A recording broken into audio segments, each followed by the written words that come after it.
പക്ഷെ നാട്ടിലെല്ലാവർക്കും ബന്ധുക്കൾക്കൊക്കെ അറിയട്ടെ എന്താ ജോലി എന്ന്. ഇവിടെ നമ്മളായിട്ട് ആരോടൊന്നും പറയില്ല ബന്ധുക്കളോട്, പക്ഷെ ആൾക്കാർക്ക് മനസ്സിലായി. എന്നോട് പറഞ്ഞിട്ട് എൻ്റെ ബന്ധുക്കൾ എന്നോട് എന്താ പറഞ്ഞിട്ട് പറയുമോ, ബിജി നീ പുറത്ത് നീ എന്താണോ നിൻ്റെ ലൈഫ് നീ എങ്ങനെയെങ്കിലും ജീവിച്ചോ, പക്ഷെ നാട്ടിൽ അത് ചെയ്യരുതിട്ടോന്ന് എൻ്റെ ബന്ധുക്കൾ പറഞ്ഞത്.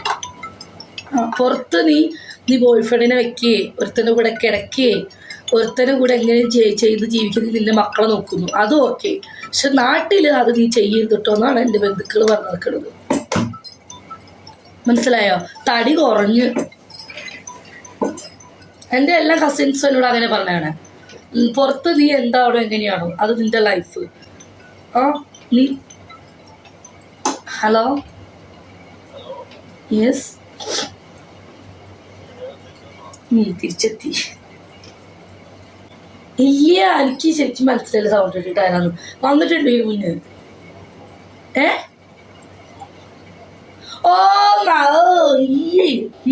എന്തുണ്ട് വിശേഷം? എന്നാ വരുന്ന അന്ന് പോയ ആളല്ലേ നാട്ടിൽ പോയ തലേ ദിവസം. ഇനി എന്നാ വരുന്നത്? അബുദാബി തന്നെയാ? നന്നായി. ഞാനിവിടെ ഓൺലൈനിലിരിക്കുക. ഇല്ല പറഞ്ഞു വരുന്നുണ്ടോ? ദുബായിലില്ലെങ്കിൽ പോരെ എപ്പോഴേലും പോരെ കുഴപ്പമില്ല, വിളിച്ചാൽ മതി. അയ്യോ വേണ്ട, എന്തെങ്കിലും കുറച്ചിരിപ്പുണ്ട് സാധനം. ഞാനിതിനെ കുറിച്ച് നല്ല ഫിറ്റായിരുന്നു കേട്ടോ. വേണമെങ്കിൽ വരുമ്പോൾ കൊണ്ടുവരാം, കുഴപ്പമൊന്നുമില്ല. കൊണ്ടുവരാണെങ്കിൽ മാജിക്ക് മുമ്പ് ചോദി. ഗ്രീൻ ആപ്പിളോ ഓറഞ്ചോ എന്തെങ്കിലും എടുത്തോ. അന്നത്തെ ലോക്കൽ സാധനം കൊണ്ടുവരല്ലേ ഞാൻ അടിക്കില്ല. ലോക്കൽ അല്ലായിരുന്നു, അത് ബ്രാൻഡി ആയിരുന്നു ഒന്ന് കൊണ്ടുവന്നു. പക്ഷെ ഇത്തവണ ബ്രാൻഡി വേണ്ട. എന്നാ ഗ്രീൻ ആപ്പിൾ ഓക്കെ. എപ്പോഴാ ചേട്ടന് ഫ്രീ? ഒരു കാര്യം ചെയ്യും, 6 മണിക്ക് ശേഷം വാ. 6 മണി ഒരു ഓൺലൈനിൽ ഇരിക്കണേ. 6 മണി ഞാൻ ഫ്രീ ആയിരിക്കും. ഓക്കെ, തിരിച്ച് അബുദാബിക്ക് പോകാൻ നിൽക്കല്ലേ? ഓക്കെ. പിന്നെ നിങ്ങളിപ്പോൾ ദുബായിലുണ്ടല്ലോ, എത്തുമ്പോൾ എന്നെ വിളിക്കാം 6 മണിക്ക് ശേഷം. ഓക്കെ, ലീവിൽ ഞാൻ പിടിച്ച് ബ്ലോക്ക് അടിക്കൂട്ടാ. വരണം കിട്ടാൻ പറ്റിക്കില്ലേ? ഓക്കെ കേട്ടോ. എനിക്ക് സൗണ്ട് കേട്ടപ്പോൾ ആളെ മനസ്സിലായില്ല. സൗണ്ട് കേട്ടിട്ട് മനസ്സിലായില്ല. പിന്നീടാണ് ആളെ മനസ്സിലായത്. ഇന്ന ആളാണെന്ന്. എൻ്റെ അടുത്ത് വരുന്നവനാ. വരുമ്പോൾ എല്ലാ ദിവസവും കുപ്പി കൊണ്ടുവരും. ഞാൻ നാട്ടിൽ പോകണമെന്ന് 2 ദിവസം മുന്നേ വന്നു പോയത്. ഇപ്പോൾ നാട്ടിൽ നിന്ന് വന്നത് വീഡിയോ കണ്ടപ്പോൾ കോള് വിളിച്ചതാ സാധനം കൊണ്ട് വരട്ടെ. അപ്പം അന്ന് വന്നപ്പോൾ ബ്രാൻഡി കൊണ്ടുവന്നേ. ബ്രാൻഡി ഞാൻ കുടിക്കില്ല. അപ്പോൾ ഞാൻ ഒരു സാധനം എൻ്റെ അടുത്ത് ഇരിപ്പുണ്ട്, പുള്ളി മാജിക് മൊമെൻ്റ് കൊണ്ടുവരട്ടെ എന്ന് വെച്ചു. 6 മണിക്ക് ശേഷം അമ്മയെന്ന് പറഞ്ഞു. അപ്പോഴായിരിക്കും ഞാൻ ഫ്രീ. ഇപ്പം ഞാൻ ഫ്രീ അല്ല, ഇപ്പം ഞാൻ ലൈവിലല്ലേ. പുള്ളി വരുന്ന ആളാണ്. കളറ് പോയി എന്ന് വെച്ചാൽ എന്താട്ടാ, നല്ല മനസ്സില്ലേ? കളറിൽ എന്ത് കാര്യം? മനസ്സിലാണ് കാര്യം. ഓക്കെ. എന്നാ ബിജി നമ്മൾ തമ്മിൽ ഒരു കളി. ജോൺ നിങ്ങൾക്ക് കളിക്കാൻ മുട്ടി നിൽക്കുക. Nice colour, thank you. ചെറുതിന് നല്ല വിഷമമുണ്ട്. എന്താ വർക്ക് ചേച്ചി? ജോലി ഇല്ല. ജോലി തപ്പിക്കൊണ്ടിരിക്കുക കേട്ടോ. ജോലി ഒന്നും സെറ്റായിട്ടില്ല. എവിടെയെങ്കിലും ജോലി ഉണ്ടോ നിൻ്റെ അറിവിൽ? ജോബില്ല. ജോലി തപ്പിക്കൊണ്ട് കിടക്കുക. സ്പായിൽ പോയോ? ഞാൻ സ്പായിൽ പോക്കില്ലല്ലോ. ജോബില്ല, എനിക്ക് ജോബില്ല. Thank you ബിജിച്ചി. തുടങ്ങണം. വട്ടി ഉമ്മിയാട്ടാ. ആശി 786. നിന്റെ തള്ളേനെ കൊണ്ടു നിർത്ത്, അഡയുടെ ലീഡറാക്കിയിട്ട്. പിന്നെ നിന്റെ പെങ്ങളെ നിന്റെ ഭാര്യനെയും കൂട്ടി നിർത്തി റൂമിലിരുത്ത്. എന്നിട്ട് പോയിട്ട് കസ്റ്റമർക്ക് പണ്ണാൻ കൊടുക്ക്. നിന്റെ തള്ളേനെയും നിന്റെ പെങ്ങളെയും നിന്റെ ഭാര്യയെയും. എന്നിട്ട് നീ സ്വന്തമായിട്ട് അഡ നടത്ത്. വേറെ നാട്ടിൽ നിന്ന് കുറേ പെണ്ണുങ്ങളെയും കൂട്ടി നിർത്ത്. ഇറങ്ങിപ്പോടാ.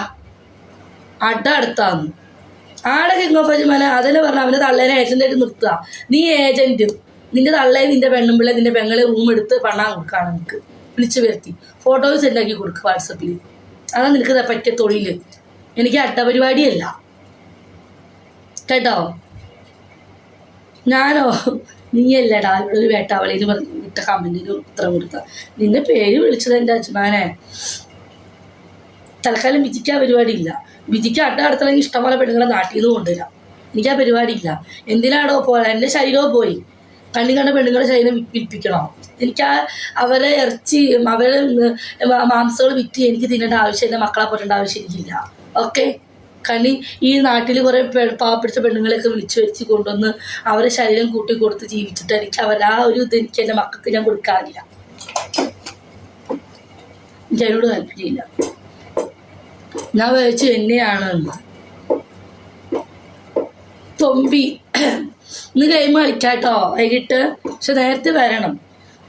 മതി അവൻ ഇനി വരില്ല ഈ വഴി. വിഷമിപ്പിക്കല്ലേ. എത്ര സെന്റ് സ്ഥലം വാങ്ങി? ഞാൻ 2 ഏക്കർ പറമ്പ് മേടിച്ചു. ആദ്യം എന്തായിരുന്നു ജോലി? ആദ്യമോ റിയൽ എസ്റ്റേറ്റ് ആയിരുന്നു ജോലി.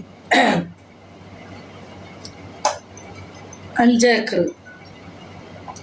നല്ല മനസ്സാണല്ലോ. കിങ് ഓഫ് അജ്മാനെ 8 സെന്റ് അല്ല 2 ഏക്കർ. എന്താ ബിജി ദേഷ്യമാണോ? എല്ലാവർക്കിട്ട് ചോദിക്കുന്ന കേട്ടാ. പുതിയ ആളാകുന്നു. എത്രയായി 2 ഏക്കർ? എണ്ണി നോക്കിയില്ല.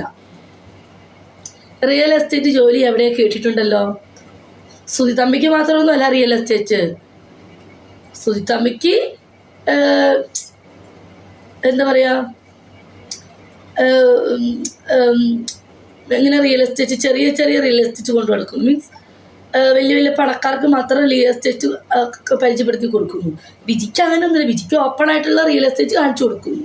അത്രേ ഉള്ളൂ. രണ്ടും എല്ലാം സെയിം ആണ്. പക്ഷെ അത് ആരും ഇത് നമ്മൾ ഓപ്പണായിട്ട് ഇതാക്കും. അത്രേ ഉള്ളൂ. എപ്പോൾ വന്നു നാട്ടിൽ നിന്നും? ഫുള്ള് കലിപ്പാണല്ലോ. എന്താ പ്രശ്നം? എങ്ങനെ ചേച്ചിയുടെ അവിടെ ഒക്കെ നല്ല വിലയുണ്ടോ? പിന്നെ ബിജിക്ക് നല്ല വില. പിന്നെ ബിജിയുടെ സ്ഥലത്തിന് വിലയിലായിരിക്കും. പെണ്ണ് ബിസിനസ് അല്ലേ? നിന്റെ തള്ളയ്ക്കല്ലേ? നിന്റെ തള്ളയ്ക്ക പെണ്ണ് ബിസിനസ് നാട്ടിൽ. നിന്റെ വീട് തന്നെ വേശ്യാലയാണ്. അറിയപ്പെടുന്നത് എന്താ? വേശ്യാലയാണ് നിന്റെ വീട് അറിയപ്പെടുന്നത്. നീ ഇല്ലാത്തപ്പോൾ നിന്റെ പാർട്ട്ണർഷിപ്പ് കൂടി പോകും. നല്ലൊരു മാസമായിട്ട് തെറിവറപ്പിക്കില്ലേ?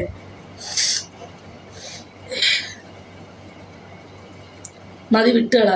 വീട് പണി തുടങ്ങിയോ ചേച്ചി? തുടങ്ങുമ്പോൾ ഞാൻ നിങ്ങളെ അറിയിക്കും. വീട് എപ്പോഴാണ് വെക്കുന്നത്? ഞാൻ ആദ്യം കല്യാണം കഴിച്ചിട്ട് വീടോടെ ഉള്ളു. ടിക്ടോക്കിൽ ഒരുത്തന്നെ നോക്കിക്കൊണ്ട് എടുക്കാം. കിട്ടണ്ടേ? ഒന്നും മനസ്സിലാകുന്നില്ല. ഞാൻ മനസ്സിലാക്കി തരാം നിനക്ക്. 2 ഏക്കർ എത്രയായി എന്ന് പറയുമോ? 10 ലക്ഷം. സുധിത്തമ്പി പാക്കിംഗ് ബിസിനസ്സാണ്. സുധിത്തമ്പി എന്തെങ്കിലും ബിസിനസ് ചെയ്തോട്ടെ. നിനക്കത് എത്ര കഴി? കിട്ടാത്ത മുന്തിരി കുളിക്കും. എന്തിനാടോ നിനക്ക് സുധിത്തമ്മിനെ കിട്ടാഞ്ഞിട്ടുള്ള അസൂയ? ഈ കിട്ടാത്ത ആളാണ് ഇവിടെ കിടത്ത് ചോദിക്കുന്നത്. കിട്ടി കഴിയുമ്പോൾ രോദനം മാറി.